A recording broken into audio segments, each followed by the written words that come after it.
Di tengah kelelahan perang yang berkepanjangan dan tekanan internasional yang semakin meningkat, Mesir kembali menjadi panggung utama diplomasi Timur Tengah. Di kota pesisir Sharm el-Sheikh, delegasi Israel dan Hamas duduk satu meja mencoba menegosiasikan langkah menuju akhir perang yang telah menelan puluhan ribu korban jiwa. Pertemuan ini dimediasi oleh Amerika Serikat, Qatar, Turki, dan Mesir. Sebagai tindak lanjut dari rencana perdamaian Amerika Serikat yang diumumkan Presiden Donald Trump pada 29 September 2025 di Gedung Putih bersama Perdana Menteri Benjamin Netanyahu. Saat itu, Trump menyebut proposalnya sebagai tawaran di atas meja kesepakatan yang menurutnya harus diterima atau ditinggalkan.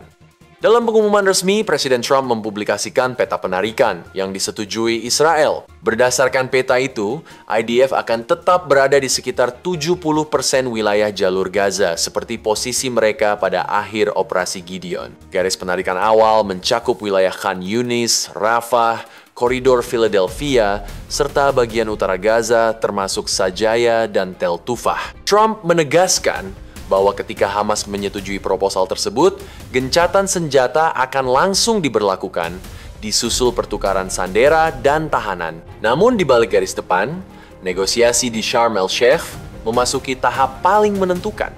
Menurut sumber diplomatik, Khalil Khalilzad, pejabat tinggi Hamas, kini memperkeras posisinya. Ia menolak kompromi atas dua tuntutan utama. Pembebasan sandera terakhir harus bersamaan dengan penarikan penuh pasukan IDF. Pembebasan tahanan senior seperti Marwan Barghouti yang dijatuhi hukuman seumur hidup karena serangan Park Hotel dan sejumlah aksi lain pada masa Intifada. Pejabat Israel menyebut tuntutan itu berisiko menggagalkan kemajuan perundingan.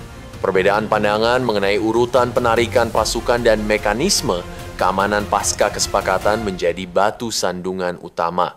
Karena itu, pembahasan butir-butir paling sensitif ditunda hingga akhir pekan. Meski demikian, setelah 2 hari perundingan, sumber diplomatik menyebutkan bahwa ada kemajuan nyata, terutama dalam pembahasan teknis pembebasan sandera dan jaminan akses kemanusiaan.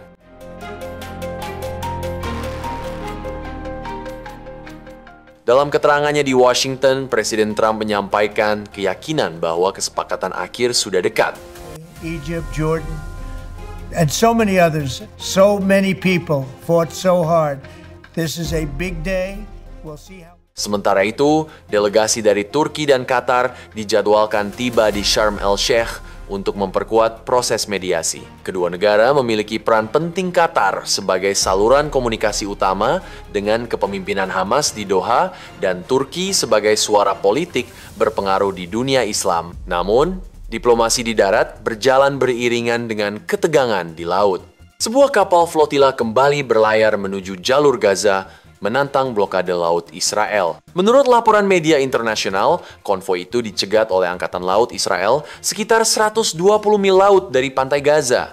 Puluhan aktivis dan awak kapal ditahan, sementara beberapa kapal rusak akibat benturan saat intersepsi berlangsung. Israel menyatakan tindakan itu sah secara militer untuk mencegah pelanggaran blokade. Namun penyelenggara flotila dan pemerintah Turki mengecamnya sebagai tindakan pembajakan dan pelanggaran hukum internasional. Insiden ini menambah tekanan politik terhadap proses negosiasi sekaligus menegaskan betapa rapuhnya keseimbangan antara diplomasi dan konfrontasi. Di balik layar, para mediator masih berupaya menjembatani perbedaan pada 4 isu utama.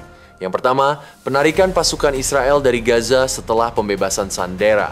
Yang kedua, mekanisme keamanan internasional untuk mencegah kekosongan kekuasaan di Gaza. Ketiga, pertukaran tahanan dan sandera antara kedua pihak. Dan yang terakhir, struktur pemerintahan pasca konflik. Apakah Hamas tetap berperan atau digantikan oleh administrasi teknokratik sementara? Setiap isu menuntut kompromi politik yang berat. Namun setelah lebih dari setahun perang dan krisis kemanusiaan yang parah, semua pihak sadar bahwa kegagalan bukan lagi pilihan.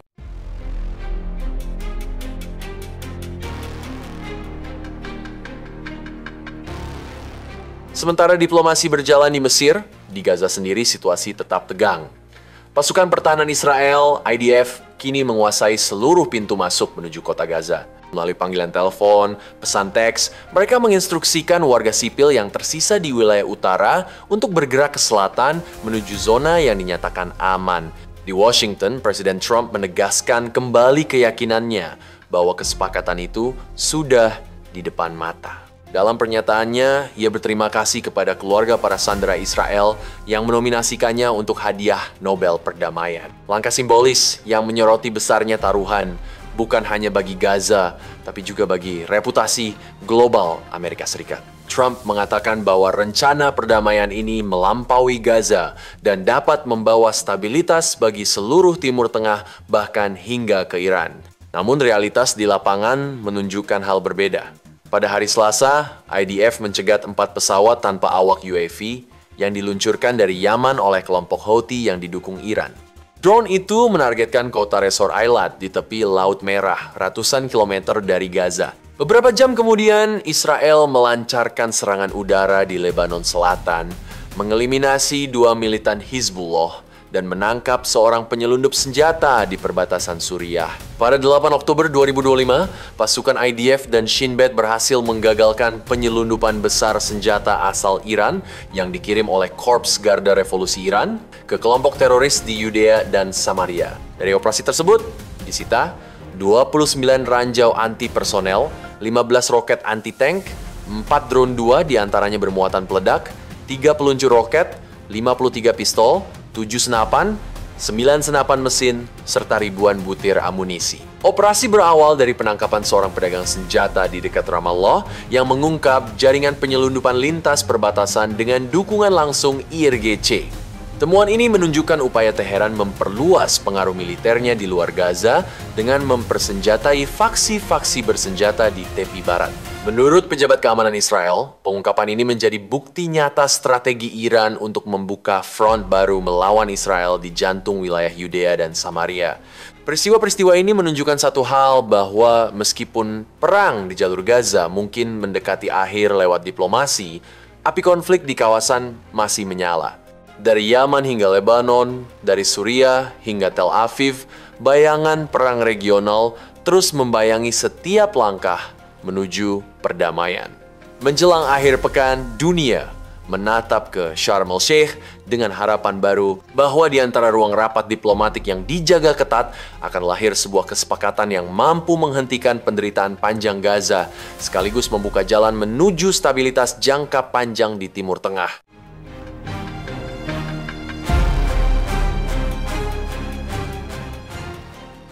Di sisi lain, Iran meningkatkan ketegangan setelah mekanisme snapback sanksi diberlakukan kembali oleh Amerika Serikat dan negara-negara Eropa. Mekanisme ini memungkinkan pasukan sekutu untuk menghentikan dan memeriksa kapal Iran yang dicurigai mengangkut minyak ilegal guna menghindari sanksi.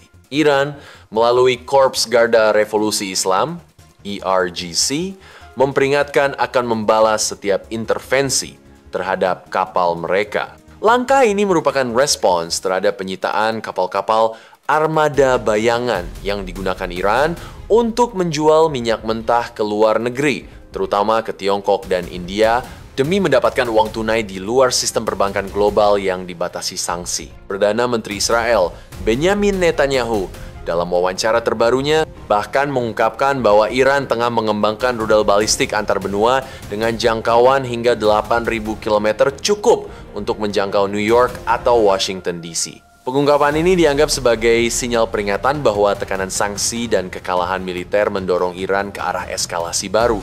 Dari ruang perundingan di Sharm el-Sheikh hingga perairan Laut Merah, diplomasi dan ancaman berjalan beriringan, tekanan militer, diplomatik, dan ekonomi kini berpadu dalam satu momentum yang menentukan. Pertanyaannya adalah, apakah minggu ini akan menjadi awal dari akhir perang Gaza atau justru membuka babak baru dalam konflik Timur Tengah?